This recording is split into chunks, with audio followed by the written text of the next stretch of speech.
ನೋಡಿ, ನಾನು ತಿಳಿದ ಪ್ರಕಾರ ಯಾವ ಒಬ್ಬ ಶಾಸಕನು ರಾಜೀನಾಮೆ ಕೊಡಲ್ಲ. ಎಲ್ಲರೂ ನಮ್ಮ ಜೊತೆ ಇದ್ದಾರೆ, ಇನ್ಕ್ಲೂಡಿಂಗ್ ರಮೇಶ್ ಜಾರಕಿಹೊಳಿ, ನಾಗೇಂದ್ರ, ಉಮೇಶ್ ಜಾಧವ್, ಇವ್ರು ಯಾರ್ಯಾರಿದಾರಲ್ಲ ಎಲ್ಲರೂ ನಮ್ಮ ಜೊತೆ ಇದ್ದಾರೆ. ಇದು ಬಿಜೆಪಿಯವರು ಹಗಲುಗನಸು ಕಾಣ್ತಾ ಇದ್ದಾರೆ. 14 ಜನ ರಾಜೀನಾಮೆ ಕೊಡ್ತಾರೆ, ಅದು ಮಾಡ್ತಾರೆ. ಅದು ಯಾವುದೂ ಕೂಡ ಆಗೋದಲ್ಲ. ಮತ್ತು ಇದನ್ನು ಭಾಳ ಸಲ ಹೇಳ್ಕೊಂತೇ ಬಂದಿದ್ದಾರೆ, ನೀವು ನೋಡಿದಿರಿ. ನಿಮಗೆ ಬೇಸರ ಆಗಿರ್ಬೋದು ಅಂತ ತಿಳ್ಕೊಂಡಿದ್ದೆ ನಾನು. ಬೇಸರ ಆಗಿಲ್ಲ ನಂಗೆ. ಇದೊಂದ್ಸಲ ನೋಡ್ಬಿಡಿ, ಲಾಸ್ಟ್ ಮತ್ತೆ ದೀಪಾವಳಿ ಹೋಗ್ಬೇಡಿ.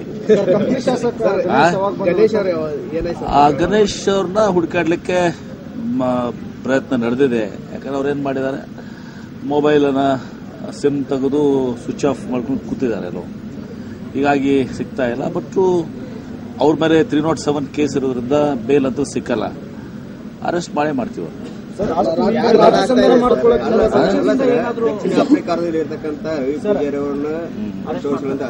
ನೋಡಿ, ಓಕೆ, ಈ ಬಗ್ಗೆ ಮತ್ತಷ್ಟು ಮಾಹಿತಿನ ಪಡೆಯೋಣ ನನ್ನ ಕೊಲೀಗ್ ಸುಕೇಶ್ ಅವರಿಂದ. ಸುಕೇಶ್, ಬಿಜೆಪಿ ಪಾಳಯದಲ್ಲಿ ಮಾತ್ರ ಟೆನ್ಷನ್, ಕುಮಾರಸ್ವಾಮಿ ಅವರಿಗೆ ದೋಸ್ತಿ ಸರ್ಕಾರಕ್ಕೆ ಟೆನ್ಷನ್ ಇಲ್ಲ ಅಂತ ಹೇಳ್ತಾ ಇದ್ದಾರೆ. ಯಾಕೆ, ಯಾವ ರೀತಿ ಕುಮಾರಸ್ವಾಮಿ ಅವರು 5 ವರ್ಷದ ತನಕ ತಾವೇ ಸಿಎಂ ಆಗಿರೋದಕ್ಕೆ ಹೇಗೆ ಬಂದೋಬಸ್ತ್ ಮಾಡ್ಕೊಂಡಿದ್ದಾರೆ?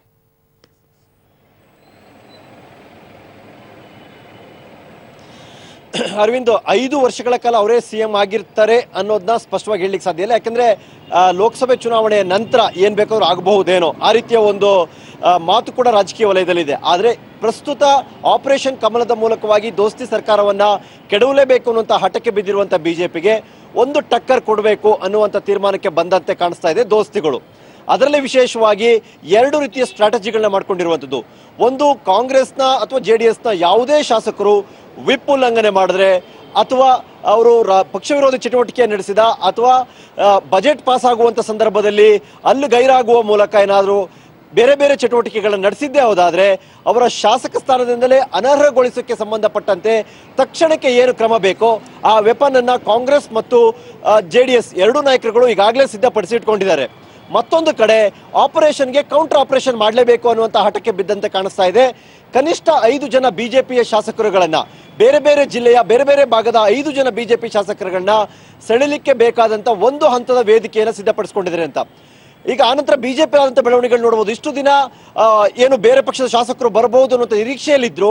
ಇವತ್ತು ತಮ್ಮ ಶಾಸಕರುಗಳನ್ನ ಉಳಿಸಿಕೊಳ್ಳಲಿಕ್ಕೆ, ಅವರನ್ನ ವಿಶ್ವಾಸಕ್ಕೆ ತೆಗೆದುಕೊಳ್ಳಲಿಕ್ಕೆ ರೆಸಾರ್ಟ್ಗೆ ಕರ್ಕೊಂಡು ಹೋಗುವ ಅಥವಾ ಉಪಹಾರ ಕೂಟಕ್ಕೆ ಕರೆದು ಕನ್ವಿನ್ಸ್ ಮಾಡುವಂತ ಪರಿಸ್ಥಿತಿ ಬಂದಿದೆ. ಅಂದ್ರೆ ಏನೋ ಆಂತರಿಕವಾಗಿ ಸಾಕಷ್ಟು ಬದಲಾವಣೆಗಳೇ ಆಗಿದೆ ಅನ್ನುವಂಥ ಸೂಕ್ಷ್ಮತೆಯನ್ನ ಇದು ಬಿಚ್ಚಿಡುತ್ತೆ ಅರವಿಂದ್.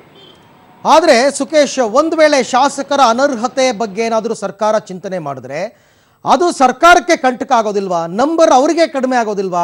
ಸರ್ಕಾರ ಹೆಂಗ್ ಸೇಫ್ ಆಗುತ್ತೆ ಅಂತ?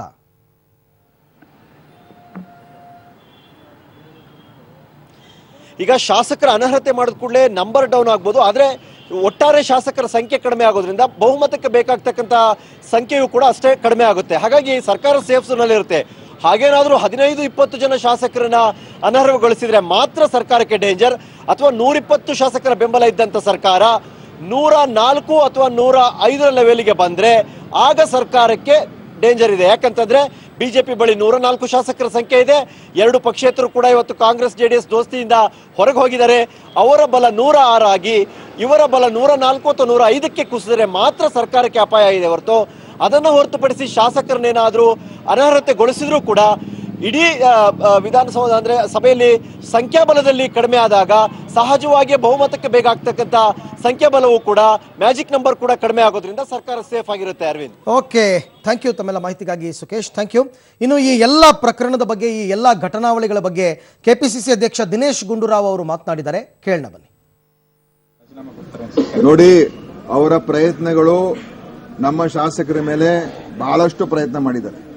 ಇವತ್ತು ಕೂಡ ಪ್ರಯತ್ನ ಮಾಡ್ತಾ ಇದ್ದಾರೆ. ಬಸವರಾಜ ಬೊಮ್ಮಾಯಿ, ಆಮೇಲೆ R ಅಶೋಕ್, ಆಮೇಲೆ ನಮ್ಮ ಈಶ್ವರಪ್ಪ, ಆಮೇಲೆ ಇನ್ನೊಬ್ಬೆಲ್ಲ ಸದಾನಂದ ಗೌಡರು ಎಲ್ಲರೂ ಹೇಳಿಕೆ ಕೊಡ್ತಾ ಇದ್ದಾರೆ.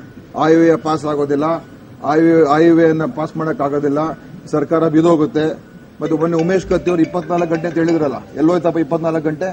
ಅದಕ್ಕೆ ನಾನು ಹೇಳುವಂಥದ್ದು, ನಿಮ್ಮ ಆಪರೇಷನ್ ಕಮಲಕ್ಕೆ ನೀವು ಶಾಸಕರ ಮೇಲೆ ಪ್ರಯತ್ನ ಮಾಡಿದ್ದೀರಾ, ದಾಳಿ ಮಾಡ್ತಾ ಇದ್ದೀರಾ. ನೀವು 20 ಕೋಟಿ ಕೊಡ್ತೀವಿ, 30 ಕೋಟಿ.